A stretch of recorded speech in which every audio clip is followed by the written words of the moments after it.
There's loads to talk about from the weekend. So much football. We will get on to what Kane did to Manchester City a little bit later on, and whether it opens up the title race. But the top four race is really interesting. The relegation battle. And earlier you said, I've just clocked what you said.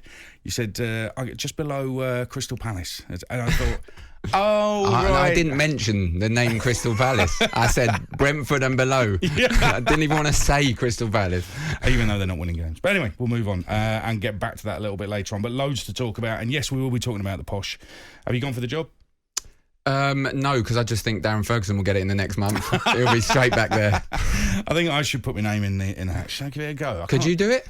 There's no way you could have Pep Guardiola there with that rabble of a squad. There's no way they're staying up. With respect to some of those players who were brilliant last season and entertained us royally, it's a squad not fit for the Championship. So they're definitely. Is it similar to they're too good for League One? Not good enough for the Championship, like you'd say the Prem and the Champions. Yeah, but I think they're. Well, we'll get onto it later. But I think what they could have done is signed some players, 2 or 3 players who had some serious Championship quality.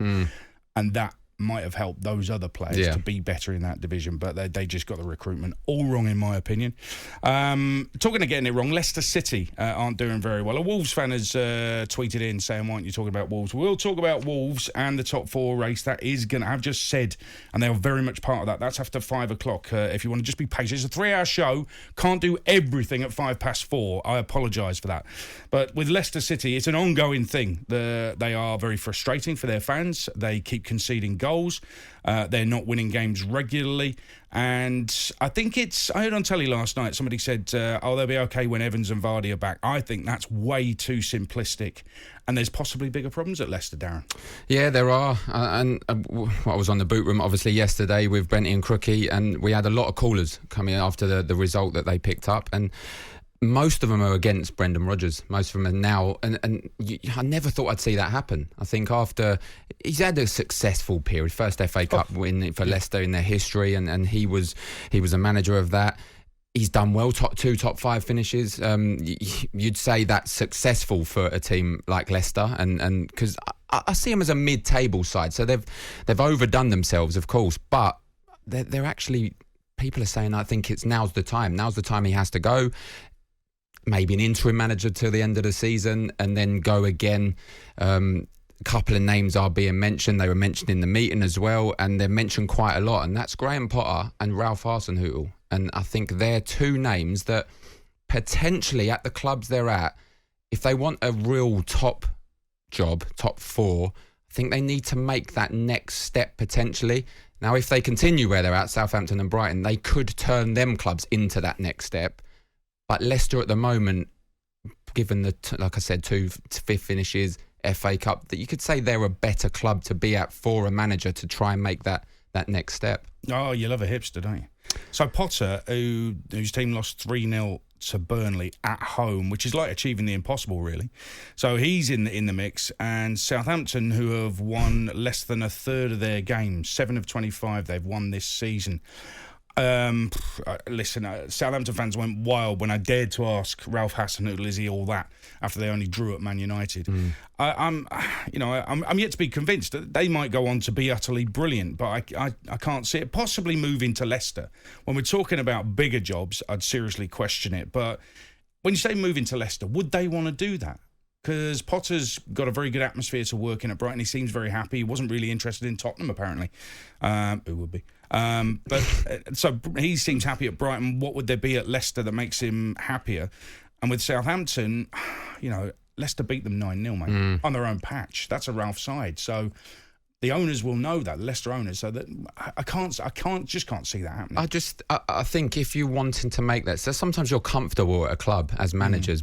Brighton seem comfortable. Graham Potter seems comfortable. He seems to run that club, and no one questions it. And I think it's kind of similar now with Ralph Hasenhüttl. So if you want a top job, which all managers do, they're ambitious, they want to have a top job. I look at in comparison with Eddie Howe. He was comfortable at Bournemouth. He went to Burnley because I think he wanted to prove himself somewhere else. Didn't quite work out. Obviously now he's got the Newcastle job, but I think. And owners will look and think, well, they're comfortable where they are. He's comfortable at Brighton, Graham Potter. Ralph's comfortable at Southampton, so leave him there.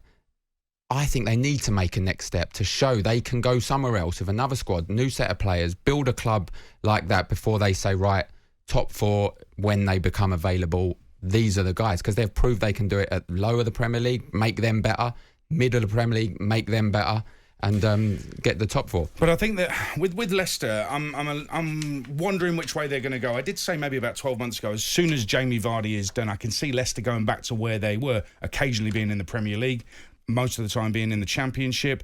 I couldn't see them dropping down to League One. I think they've got an infrastructure that will stop that, and resources that will stop that, and owners that will stop that happening. So, but I did think Jamie Vardy was that extra special bit of magic that's brought the trophies and success and these golden years to Leicester City since they went on the Great Escape under Nigel Pearson and won the title the next season. I think he has. Without him, I don't think it would have happened. And when they're talking about the defence and there's been injuries and they're desperate for Johnny Evans to come back, if you're relying on Johnny Evans, with the greatest of respect, if he is your best centre-half, then I don't think that's a positive. It's great that he's a player. I wish he wasn't injured. I wish we could see him playing because he's a very good defender. But if you're really relying on Johnny Evans towards the end of his career, that to me is a big problem. So are we saying that Evans and Vardy are Leicester, and without them, they're going to struggle like they're struggling? I mean, that to me is a massive problem for Leicester. It doesn't reflect well on Rodgers either. Not really, but I was listening to Tom Rennie. He was on with Hawksman Jacobs before our show, and I agree with kind of what he says. You look at Soyuncu, he's looking a poor defender at the moment. I think when he had Evans next to him, he looked half decent. So what Soyuncu is, he's a good number 2 in terms of the centre defence. So when you're playing with an experienced head like Johnny Evans, who can let him go on his little wonders and he will always cover, I don't think he has that with Amate at the moment. I think they're both similar type of players, both a number 2 defender and playing together, so it just doesn't work. So Johnny Evans is better than what they have, and I think that's the argument. He's better than both of them to come back in. He keeps them calm at the back and he covers for Soyuncu when he goes on his little wonders. But Darren, that to me isn't a positive, because Johnny Evans is 34. I don't know if you know this, don't know if anybody knows this. I've got the same injury as Johnny Evans, plantar fasciitis. Awful injury. When you wake up and put your feet on the floor, it's horrific. So how on earth he plays through any games he plays, I have full respect for the man, because it is a really, truly very painful injury. And fair play to him. When he does go out, he is giving his all for the cause for Leicester, believe me. With that his feet the next morning, oh my goodness, that's going to hurt a huge amount.